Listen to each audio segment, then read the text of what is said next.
Buenos días, mi grupo está conformado por Mónica Suárez, Estefania Almario, Natalie Galindo y quien les habla, Luisa Lozano.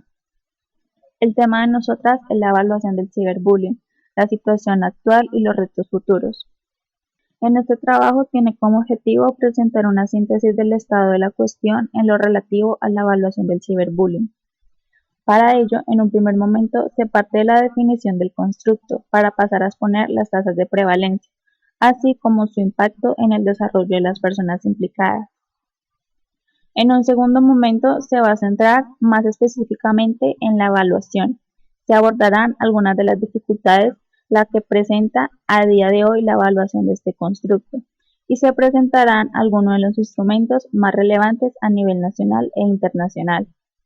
Por último, se plantearán algunas directrices y recomendaciones que deben guiar la toma de decisiones tanto a la hora de elegir un instrumento ya existente para evaluar el ciberbullying o en su defecto diseñar uno propio. Se ha definido el ciberacoso o ciberbullying como aquel tipo de acoso por parte de un individuo o grupo que, mediante el uso de las tecnologías de información y comunicación, agrede deliberada y reiteradamente a un individuo que no puede defenderse fácilmente por sí mismo. Esta nueva forma de acoso ha recibido otras denominaciones como Internet bullying, ciberagresión y otros. Estas denominaciones confunden la terminología y conceptual existente en el área de estudio, lo que en ocasiones lleva a utilizar términos distintos para referirse a un mismo concepto o bien a emplear un mismo término con significados distintos. En este trabajo se va a adoptar la definición anterior, ciberbullying, que es más utilizado en la literatura científica. Según la definición, el ciberbullying compartiría los tres rasgos característicos del bullying tradicional: conductas agresivas intencionadas, repetidas y fundamentadas en una relación asimétrica de control y de poder de sumisión sobre el otro. Algunos autores ponen en duda la viabilidad de evaluar estos tres aspectos en el ciberespacio. Resulta fácil calibrar el desequilibrio del poder en el bullying tradicional, bien por la mayor fortaleza física o psicológica del agresor o por un criterio numérico. Este hecho resulta más complicado en el ciberespacio. Algunos autores plantean que este desequilibrio de poder está justificado por el mayor alcance que tienen las agresiones que se producen a través de las nuevas tecnologías al tener una mayor audiencia virtual frente al acoso escolar tradicional, que llega a un grupo mucho más reducido. Es decir, el desequilibrio de poder vendría determinado por el carácter público del ciberbullying frente al privado del bullying tradicional. Por otra parte, también se ha puesto en duda la necesidad del carácter reiterativo del ciberbullying para ser considerado como tal. Con lo anterior, un acto como la publicación de una foto comprometida, sea real o sea un montaje, a una red social puede suponer su difusión inmediata. El ciberbullying difiere del bullying tradicional en algunos aspectos. Primero, ya ha sido comentado con anterioridad, con un clic un alumno puede difundir un falso rumor a miles de personas, mientras que en el acoso tradicional, por su carácter presencial, el alcance de dicho rumor está mucho más restringido. En segundo lugar, la imposibilidad de que la víctima escape de la situación de intimidación. El acoso tradicional se limita básicamente al tiempo que el alumno que es víctima pasa en el entorno escolar y sus inmediaciones. En el ciberbullying, el acoso puede continuar las 24 horas del día durante los 7 días de la semana, esté o no el alumno en el centro educativo. Puede seguir recibiendo mensajes en su móvil. Tercer lugar, el ciberbullying frente al bullying tradicional no es una experiencia cara a cara. El agredor no tiene que exponerse físicamente a la víctima. Además de esto, puede utilizar perfiles falsos en la red. Todo esto le otorga cierta invisibilidad y le permite actuar desde el anonimato. Por último, el contenido del acoso electrónico puede ser difícil eliminar, por lo que la víctima puede estar recibiendo una y otra vez la situación de victimización, situándola en una situación de mayor vulnerabilidad. Cabe mencionar que el anonimato no se da en todas las situaciones de ciberbullying. Esta nueva forma de acoso tecnológico incluye una gran diversidad de comportamientos que suelen ser clasificados en las siguientes categorías. Primero, exclusión social. No dejar participar a la persona víctima en una red social específica. Segundo, denigración. Difundir rumores e información falsa sobre la víctima. Tercero, hostigamiento. Enviar y difundir mensajes ofensivos. Cuarto, suplantación de la identidad. Enviar mensajes maliciosos en foros o chats haciéndose pasar por la víctima. Quinto, violación de la intimidad. Difundir secretos o imágenes de la víctima. Sexto, persecución. Enviar mensajes amenazantes. Y por último, agredir físicamente a la víctima con el fin de grabar y difundir la agresión entre su entorno. Al igual que ocurriría con el bullying tradicional, las dos variables más analizadas a la hora de detectar al alumnado implicado en la forma de acoso tecnológico ha sido la edad, el nivel educativo y el género. Algunos estudios no se han encontrado diferencias relativas a la edad del alumnado.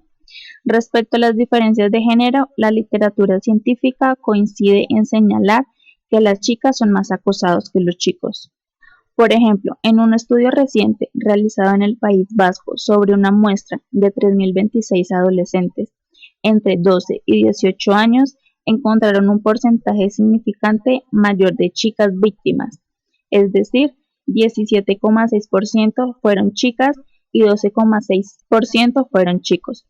Resulta interesante señalar que estos resultados son distintos a los encontrados en el bullying tradicional, donde había un mayor porcentaje de chicos tanto en el rol de víctima como de agresor. El ciberbullying tiene consecuencias perniciosas para todos los implicados, independientemente del rol que desempeña, al encontrarse en mayor riesgo de sufrir desajustes psicosociales y trastornos psicopatológicos en la adolescencia y la vida adulta.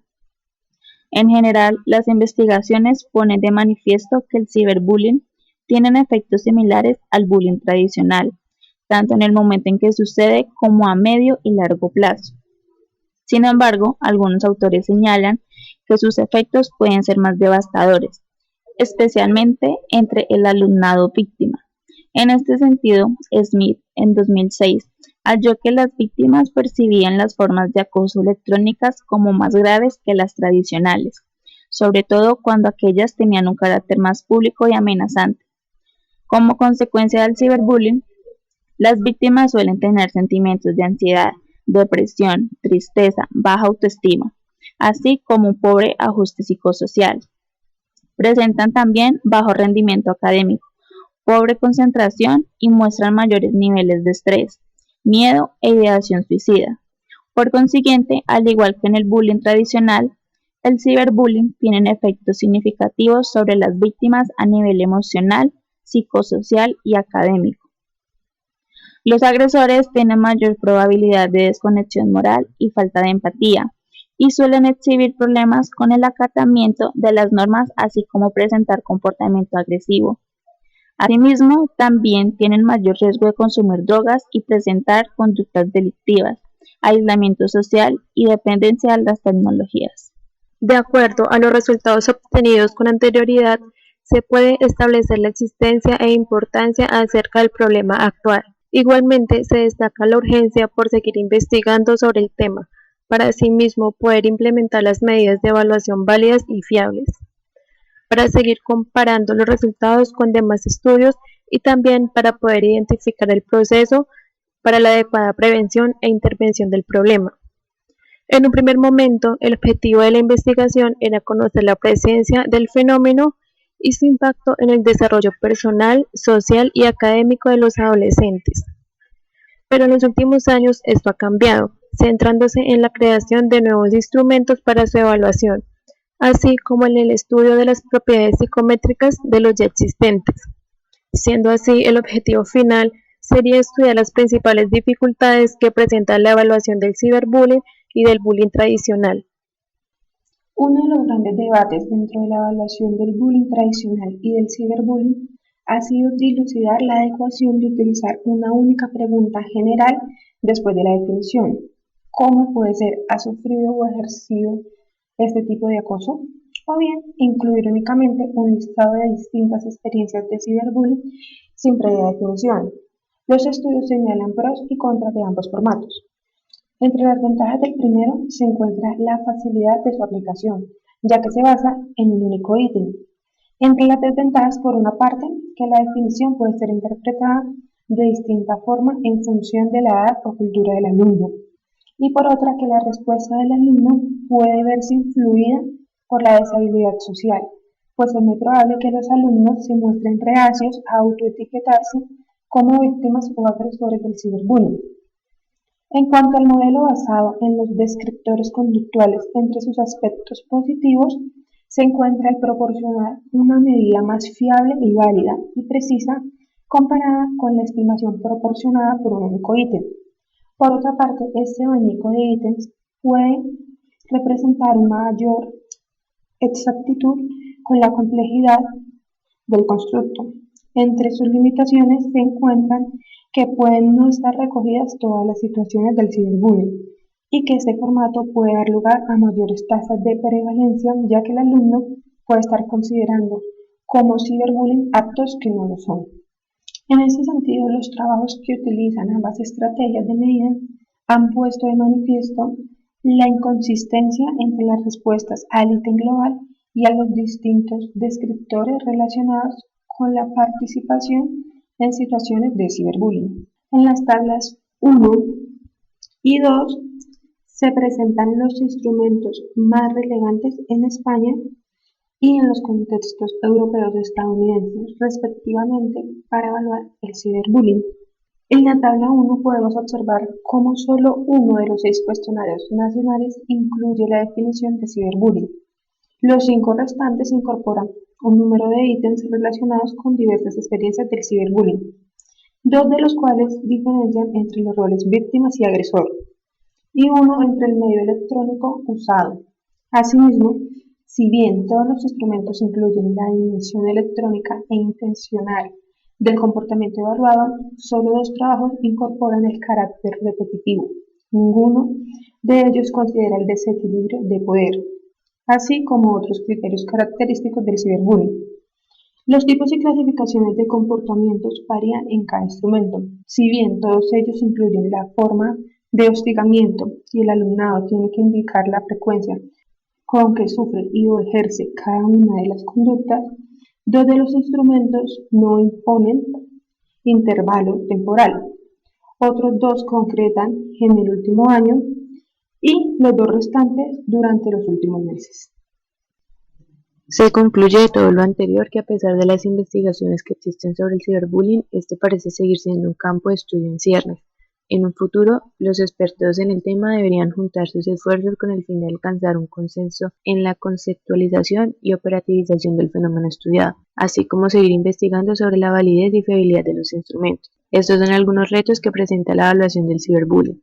Primero, conviene señalar que la construcción de nuevos instrumentos de evaluación debería estar basada en el análisis de las ventajas y desventajas de los cuestionarios ya desarrollados por otros investigadores.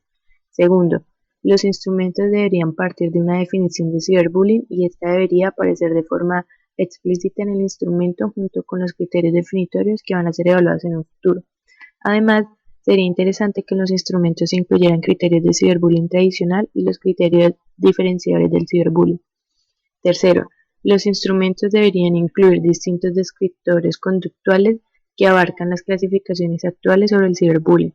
Cuarto, debería especificarse en las instrucciones o en la redacción de los ítems un intervalo temporal específico, especialmente en aquellos estudios cuyo objetivo sea la prevención e intervención. Además, debería evitarse la utilización de términos generales o ambiguos.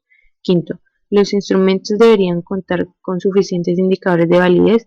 Además, debería estudiarse la estructura interna de los instrumentos y proporcionar evidencias de validez en relación con otros tests. Sexto, los instrumentos deberían contar con indicadores de fiabilidad. En un futuro, sería interesante realizar estudios longitudinales que permitan obtener información sobre la fiabilidad retest de los instrumentos. Séptimo, en relación con lo anterior, se podría proponer la utilización de la función de información. La mencionada permite saber el grado de precisión con la que el instrumento está midiendo a personas con alta puntuación en ciberbullying. Octavo, También se debe tener en cuenta que los participantes en este tipo de situaciones tienen tendencia a ocultar los hechos. Por esto, sería interesante destacar la evaluación mediante autoinforme, lo que podría complementar la evaluación mediante información obtenida, ya sea de los padres, amigos y también de profesores, que podría resultar una herramienta muy útil.